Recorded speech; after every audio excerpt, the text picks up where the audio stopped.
OceanGate shouldn't have been doing what it was doing. I think that's pretty clear. I wish I had been more vocal about that, but I think I was unaware that they weren't certified because I wasn't really studying it. I wasn't really interested. Stockton Rush asked me if I wanted to go out there and dive this season. I wasn't interested. There was a lot of concern about this outfit and this sub, a lot of concern, even to the extent that I wasn't involved in it because I was making Avatar 2 at the time. But a lot of them got together and wrote a letter to OceanGate and said, you have to certify, you cannot take people down, it's irresponsible and it could lead to catastrophe. Monday morning, when I first found out about the incident, got on a whole bunch of calls and emails.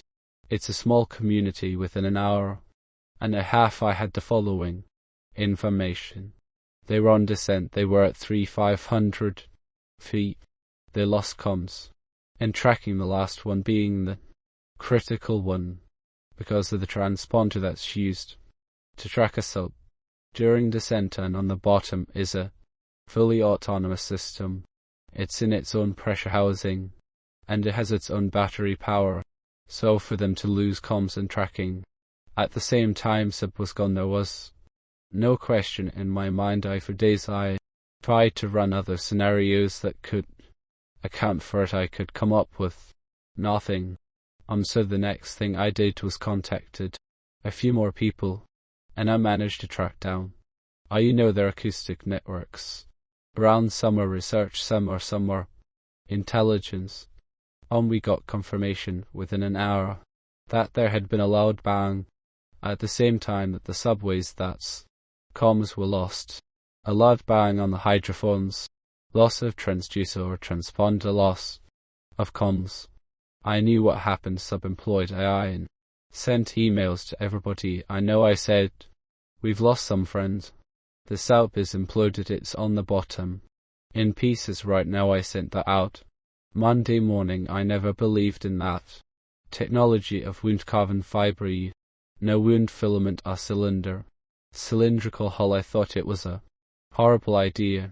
I wish I'd spoken up, but I assumed somebody was smarter than me, because I'd never experimented with that technology, but it just sounded bad on its face because we make pressure hulls out of contiguous material, steel, titanium, ceramic, acrylic, and so you can model it, you can do finite element analysis of it, and you understand the yield properties, you understand the number of cycles that it can take.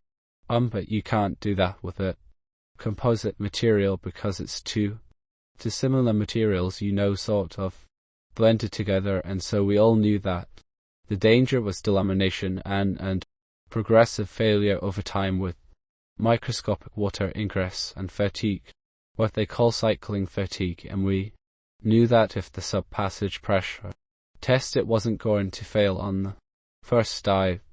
It might fail on dive 7, or I don't know what they're at, but it's going to fail over time, which is insidious. You don't get that with steel or with titanium. Now there's one wrecked line next to the other wreck for the same damn reason.